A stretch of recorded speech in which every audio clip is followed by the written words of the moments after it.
going on?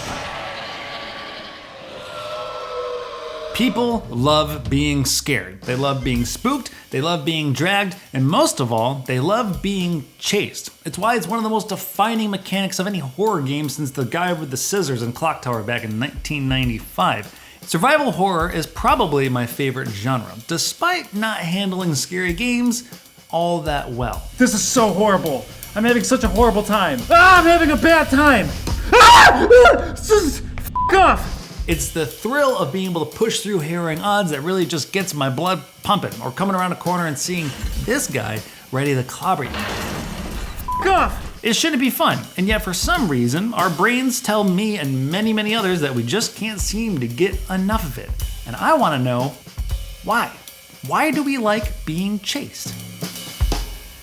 So I call the psychologist. That's Dr. Ken Carter. He's a clinical psychologist and professor at the Oxford College of Emory University. And for the past few years, he's been heavily focused on sensation seekers, people who seek chaos, new experiences, being scared, that whole deal. He even wrote a book about it called Buzz, and he did a pretty solid TEDx talk as well. So there's actually two different ways you can go about explaining it. Freud talked about the part of our id that loves what's called the pleasure principle, which means it loves tension reduction. So anything that reduces tension creates pleasure for us. You may have heard of the death instinct that a lot of people have, sort of the wish to be dead. That comes from Freud's idea of the pleasure principle. So knowing that something's chasing you that could kill you creates pleasure for the id. In layman terms, id doesn't actually just stand for a game development studio. It also stands for our innate animal-like instincts. So it's the thing that makes us eat food or identify something we should be afraid of or making babies.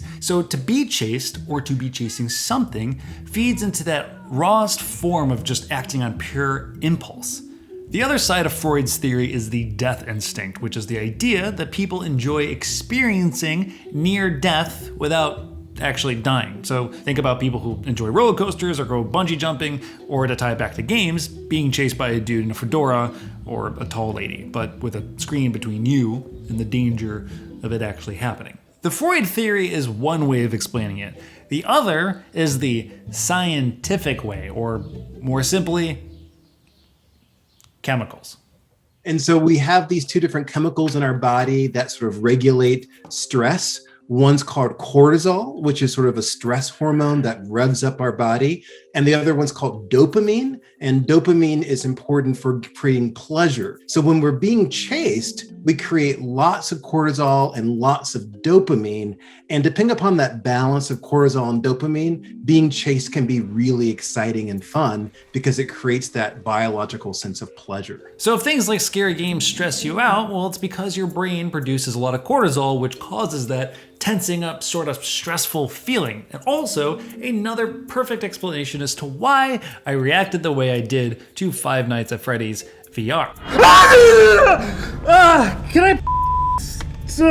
Bonafide cortisol overload. That was horrible. Now, if you walked away from being scared with the intention of doing it again because apparently you had a good time, there's nothing wrong with you. That's just the dopamine talking, which is the opposite of the stress chemical. And like all things, it comes with a balance. Some people who produce less cortisol will deliberately seek out stressful situations to get that chemical balance, to feel that excitement. It might even be a way to explain why some people just prefer to play games on easy mode. There's nothing wrong with it, but they just might be stressed out if they did anything higher than that. Or why some people just prefer super hard games and find really easy ones to be exhaustingly boring. Now, initially when I first started researching this whole thing, it doesn't take long to do a quick search on why people get scared and find several sources that just say the adrenaline rush, which has some of the exact same chemicals that Ken was referring to, like cortisol and dopamine. But is that really just it? Are we just feeling little tiny adrenaline rushes that make us excited? Well, Ken says it's a little bit more complicated than that. I was talking with Will Gadd. He's an ice climber. He's the very first person to climb up Niagara Falls when it was frozen.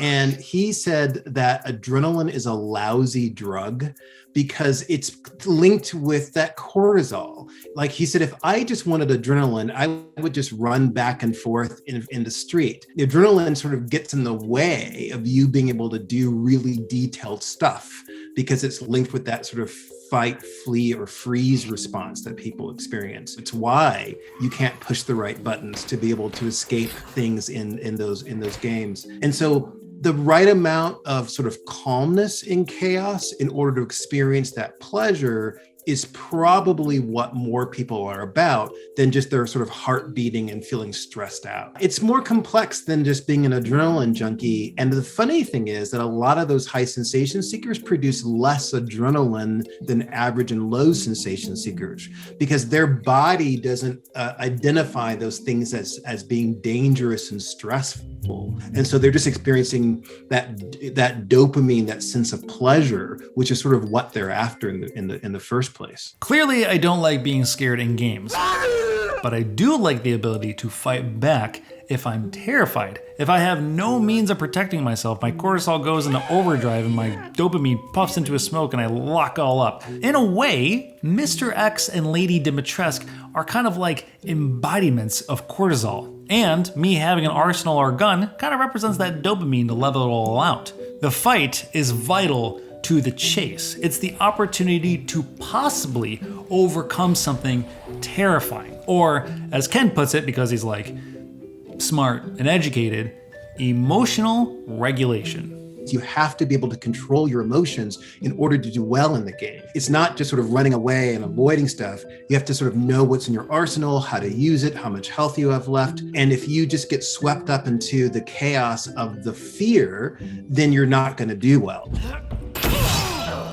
And so that ability to regulate your own emotions is something that a lot of people who are high sensation seekers really love to do, whether it's fear or anger or whatever. And what you're sort of focusing on is the ability to control your own sort of anxiety or fear in order to do well in the game. And that right there, that's my high. That's the good shit. Pump that emotional regulation right into my veins. So, does knowing all of this explain people's obsessions with being chased or people like Lady Dimitrescu? Sort of. I'm not gonna go into the obsession part of it, but we all know it's because she's got a wonderful smile and a big old personality. Wait long. But I feel like I at least understand myself a little better and why we may instinctively just enjoy the thrill of being chased and scared. And most importantly, my new favorite drug, emotional regulation. You may not at all be into scary games, and that's fine. Everyone's different. Take Ken, for example. That dude has dedicated his work to understanding sensation seekers, and he couldn't even watch the trailer for Resident Evil Village. I will not be playing it. Oh, you should. It's a real romp. I watched 10 seconds of the link you sent, and I'm like, nope. It looks terrifying. He may not be playing that game, but I sure as hell will be.